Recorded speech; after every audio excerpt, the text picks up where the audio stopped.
जय श्री राम। अब तो माता सीता का भी मंदिर बनने वाला है। बोलिए सियावर रामचंद्र की। आज मानव सेवा संघ के तत्वान में समृद्ध भारत की सोच पुस्तक के विमोचन के अवसर पर इस मंच पर उपस्थित हमारे मित्र साथी और बिहार के लोकप्रिय स्वास्थ्य एवं विधि मंत्री आदरणीय मंगल पांडे जी, बिहार सरकार के लोकप्रिय मंत्री और लगातार समाज सेवा में काम आगे बढ़ा रहे आदरणीय नितिन नवीन जी, इस मंच पर उपस्थित बिहार सरकार के लोकप्रिय मंत्री और लगातार जिनके नेतृत्व में भवन का इंफ्रास्ट्रक्चर आगे बढ़ रहा माननीय मंत्री जयंत राज जी और हमारे आदरणीय वन एवं पर्यावरण मंत्री और लंबे समय से राजनीतिक संघर्ष कर रहे डॉक्टर सुनील कुमार जी, इस मंच पर उपस्थित जिनके पुस्तक का विमोचन आज करने आए हैं आदरणीय डॉक्टर सुरेंद्र प्रसाद जी, इस मंच के सामने उपस्थित आदरणीय श्रीमती पिंकी कुशवाहा जी, महिला आयोग की सदस्य, शिल्पी मेहता जी जो नगर परिषद की अध्यक्ष, दानापुर नगर अध्यक्ष, दयानंद कुमार जी सदस्य धार्मिक न्यास परिषद, कुणाल जी इस पूरे कार्यक्रम का संचालन कर रहे, धनेश्वर प्रसाद जी सदस्य संस्कृत बोर्ड, संजय जी अलका प्रकाशन, डॉक्टर गंगेश गुंजन जी और तमाम जो इस पूरे कार्यक्रम से जुड़े साथीगण। अपने आप में समृद्ध एक शब्द ही एक पूरी कल्पना को, सोच को पैदा करता है और जब समृद्ध भारत की सोच की बात होती हो तो पूरे भारत के लोगों के लिए एक गर्व का विषय है। इसलिए मैं सर्वप्रथम डॉक्टर सुरेंद्र जी को बधाई देता हूं, धन्यवाद देता हूं। आपने इस भारत की कल्पना की, भारत में समृद्धि आए और समृद्धि का रास्ता बताया, इसलिए समृद्धि को बदला। और इसलिए मैं कहता हूं कि जहां 2014 में इस भारत की अर्थव्यवस्था को जब आप देखेंगे तो भारत का बजट 14 लाख करोड़ रुपए का भी नहीं था और आज यदि 2025-26 का बजट आप देखेंगे तो भारत के लोकतंत्र का सबसे बड़ा अध्याय ये 50 लाख करोड़ का भारत का बजट है। और इसके लिए 2-3 चीजों का मैं सिर्फ आपको बताना चाहता हूं। उदाहरण के तौर पर बिहार को आप समझिए, बिहार की समृद्धि, हम लोग तो जब बिहार पहली बार सदन आए थे तो 6000 करोड़ का बिहार का बजट था और उसमें से भी जो बिहार की रेवेन्यू थी उसका 87% झारखंड का था और मात्र 13% इस बिहार का था जिस बिहार में आज हम लोग रहते हैं। लेकिन ये बिहार बदला। ठीक कहा मंगल जी ने, नितिन जी ने, कि ये बिहार जब बदला तो आदरणीय नीतीश कुमार जी के नेतृत्व में और सुशील जी के नेतृत्व में बिहार आगे बढ़ा। और जब ये शुरुआत हुआ तो आपको जानकर आश्चर्य होगा कि जिस बिहार का बजट ही हमने 6000 करोड़ देखा था और 87% रेवेन्यू झारखंड से आते थे, जब 2025 का बजट मैं पेश कर रहा था तो बिहार का बजट और झारखंड के बजट की तुलना देख रहा था। 1 घंटा पहले झारखंड का बजट आया, 1,40,000 करोड़ का बजट था और 13% रेवेन्यू वाला बिहार 3,17,000 करोड़ का बजट।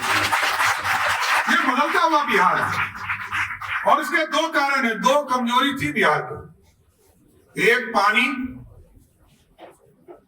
1,92,000 क्यूसेक पानी नेपाल छोड़ता था। 21 जिले हैं पूरे नॉर्थ बिहार में 1,92,000 क्यूसेक पानी में 21 जिले में 15 जिले में बाढ़ की स्थिति हो जाती थी। याद कीजिए 2008 का बाढ़, पूरा कोसी डूब गया था। पूरे देश और दुनिया से लोग सहयोग करने आ रहे थे, लेकिन धीरे धीरे बिहार बदला। सिर्फ कोसी से मैं बताना चाहता हूं साथियों, सिर्फ कोसी से, जो गंगा के बाद सबसे बड़ी नदी है, जिसको अभिशाप हम आज तक कहते थे, इस 20 साल में उस कोसी से लगभग 14 लाख हेक्टेयर जमीन को सिंचित बनाने का काम बिहार की सरकार और भारत की सरकार ने किया। और धीरे धीरे, आज तक हम सोचते नहीं थे नॉर्थ बिहार में सिंचाई के लिए सोचते नहीं थे, फ्लड फाइटिंग की सोचते थे।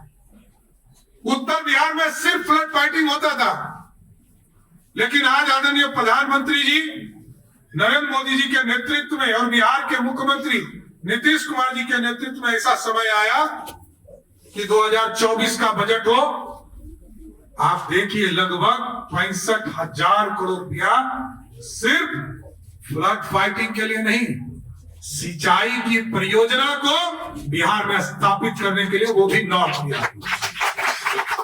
और उसी समय हम देखते थे एक तरफ बाढ़ होता था और दूसरे तरफ सुखाड़ होता था।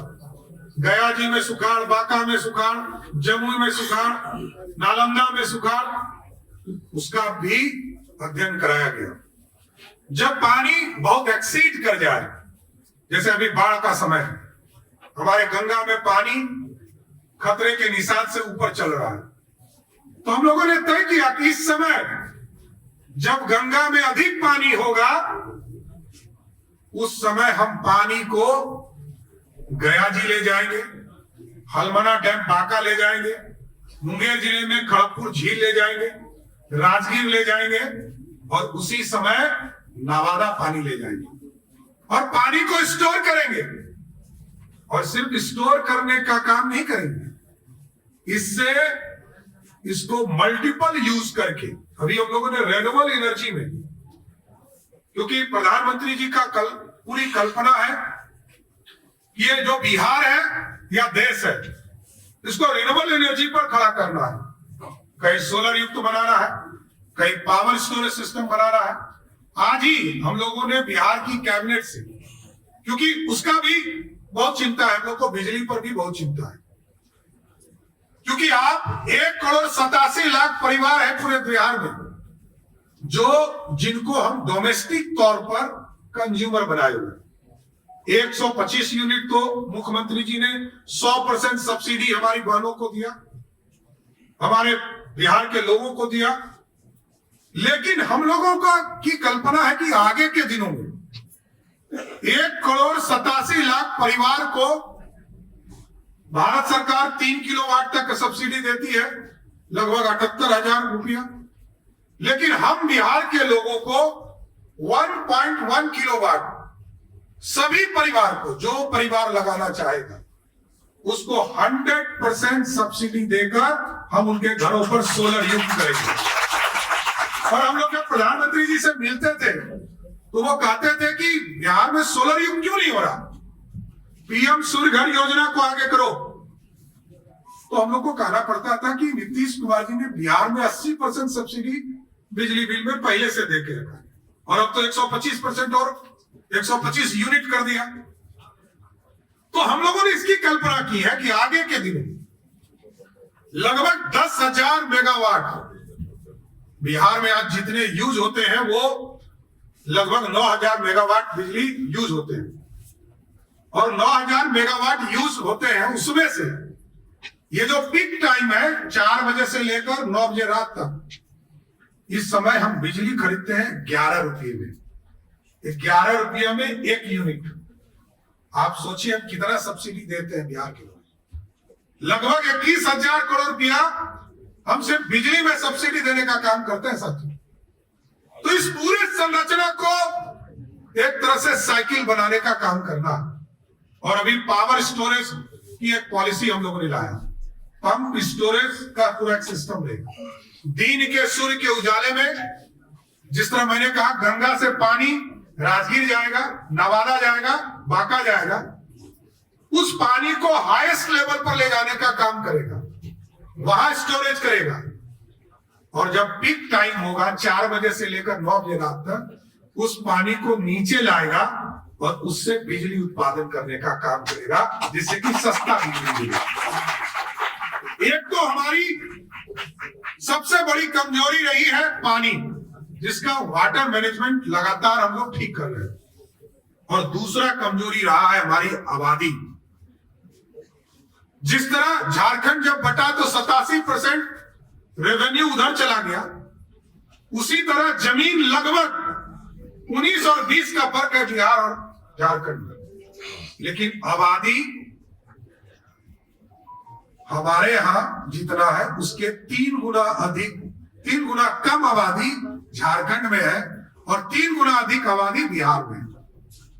तो अब इस यदि लोकतंत्र में पूरी सिस्टम्स को ठीक करना है, तो मैं मोदी जी को, नरेंद्र मोदी जी का जो समृद्ध भारत की कल्पना अपने सुरेंद्र जी ने किताब लिखा, तो उसमें जो एक बड़ा रोल है, जो आज मैंने कहा कि 14 लाख करोड़ रुपया से बढ़ाकर 50 लाख से अधिक करोड़ का बजट हो गया, उसका मूल कारण है कि कल तक नीचे बैठे लोग ये कहते थे इस देश को टाटा चलाता है, अंबानी चलाता है, या कोई बड़ा इंडस्ट्रीज चलाता है। लेकिन आज हम मंच से बैठकर यह कहते हैं, जिस दिन जीएसटी आया, एक डिब्बा बिस्किट भी आप 5 रुपया का खरीदते हो, 5% टैक्स देते हो, तो ऊपर से बैठ कर मैं ये कहता हूं कि जनता सरकार चलाती है और ये टैक्स देती है। लोगों का शिकायत आता है कि बालू कहां से आया, गिट्टी कहां से आया, छड़ कहां से आया, सीमेंट कहां से आया। जब तक ये सब नहीं मिलेंगे तब तक जीएसटी का इनपुट नहीं निकलेगा। ये मैकेनिज्म बना, और आज इसलिए पूरा देश ईमानदार हो रहा है, व्हाइट कॉलर हो रहा है, समाज में काम करने की प्रवृत्ति जो है बढ़ने का काम किया। लेकिन साथियों, मेरा स्पष्ट मानना है कि अब सरकार जो काम कर सकती थी उसको कर रही है, इस गति से नहीं चल सकता है। यहाँ बैठे हैं नितिन नवीन जी और मंगल पांडे जी, और विशेष तौर पर जयंत जी, और डॉक्टर सुनील जी है, जिनके विभाग का सबसे ज्यादा ऑब्जेक्शन रहता है कोई काम में।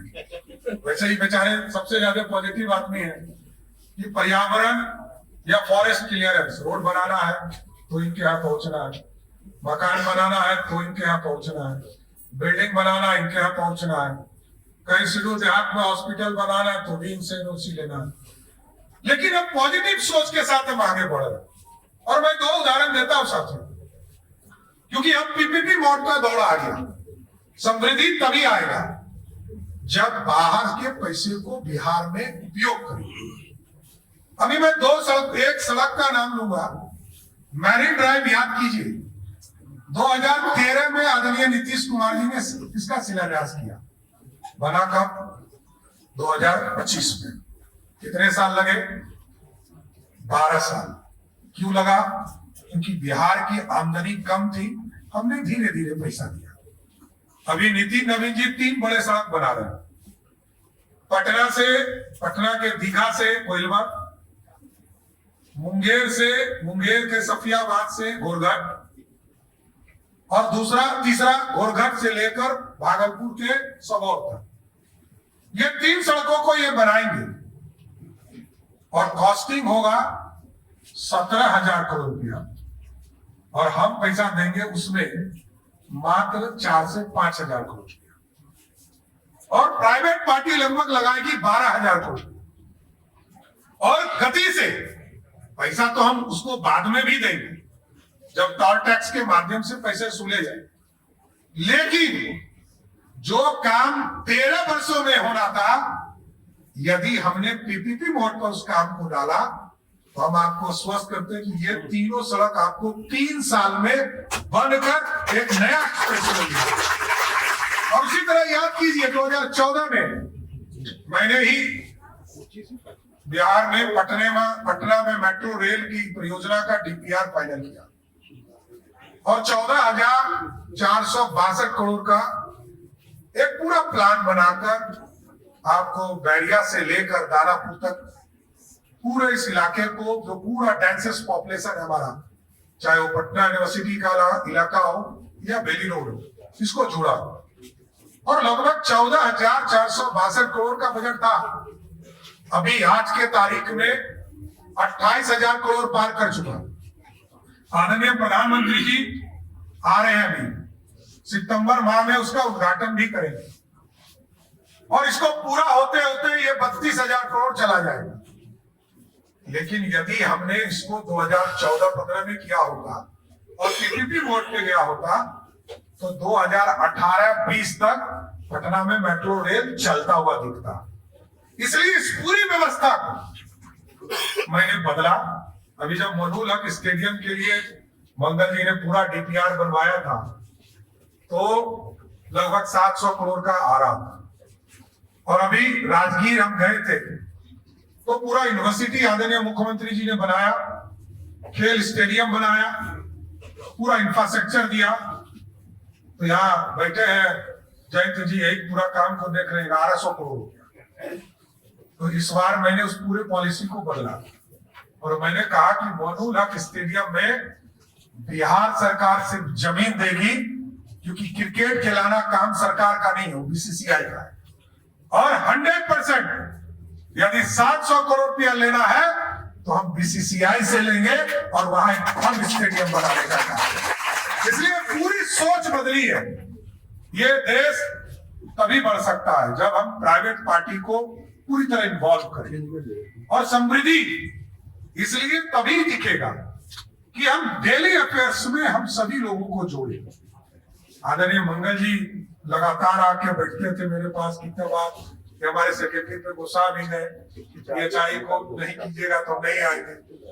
लेकिन मैं तो धन्यवाद देता हूँ कि ऐसे मंत्री होने चाहिए सभी पार्टी कि ये आज तो गत्वा पीएचआई की घोषणा कराकर उसको पूरी तरह एक तरह से एक संस्था को ऑर्गेनाइज करने में मंगल जी को मैं विशेष बधाई देता हूँ, जिन्होंने पूरी तरह। इसलिए साथियों, मेरा स्पष्ट मानना है ये भारत बदल रहा है और इस भारत को सोने की चिड़िया लोग कहता था। याद कीजिए, आज से 2000 वर्ष पहले इसी पटना को मगध लोग कहते, पाटलिपुत्रा कहते, और इसको मगध के तौर पर लोग जानते थे। और लोग कहते थे स्वर्णिम काल, आज भी इतिहास के पन्ने में आप पढ़ेंगे तो आपको लोग कहेंगे कि स्वर्णिम काल इसी बिहार ने दिया, इसी मगध ने दिया। और सब लोग आए, कभी आतंकी आए, मुगल आए, अंग्रेज आए, सबने लूटने का काम किया और लूटकर भारत को गरीब बनाने का काम किया। लेकिन अब मोदी जी का नेतृत्व है साथियों, नीतीश कुमार जी का नेतृत्व है। आज नरेंद्र मोदी जी के नेतृत्व में प्रधानमंत्री जी ने कहा मेकिंग इंडिया का सपना देखेंगे। अब सोने की चिड़िया नहीं, सोने का शेर बनाएंगे जो दुनिया में दहाड़ने का काम करेंगे। इसलिए आज मैं फिर से सुरेंद्र जी को फिर से बहुत बहुत बधाई देता हूं और शुभकामना भी है कि समृद्ध भारत की सोच 1 से 2 किताब आपने किया और जो दिल और दिमाग में दोनों चीजों को जोड़ते हुए आपने पूरा किताब लिखा है। मंगल जी को भी प्रेरणा मिली है कि ये किताब और लिखेंगे। लेकिन मैं जरूर आपसे उम्मीद करता हूं कि आप सुरेंद्र जी लगातार लिखते रहिए, पीएचआई के काम करते हुए, अच्छे काम को करते हुए, जिससे कि भारत भी श्रेष्ठ हो, बिहार भी श्रेष्ठ हो और बिहार आगे बढ़ता रहे। क्योंकि यदि बिहार पीछे छूट गया तो भारत नहीं बढ़ेगा और भारत तब बढ़ेगा जब बिहार श्रेष्ठ होगा। इसलिए बिहार को भी समृद्धि के श्रेष्ठतम तौर पर पहुंचाने का काम कीजिए और आप लोगों की शुभकामना बनी रहे। जय बिहार, बहुत बहुत धन्यवाद।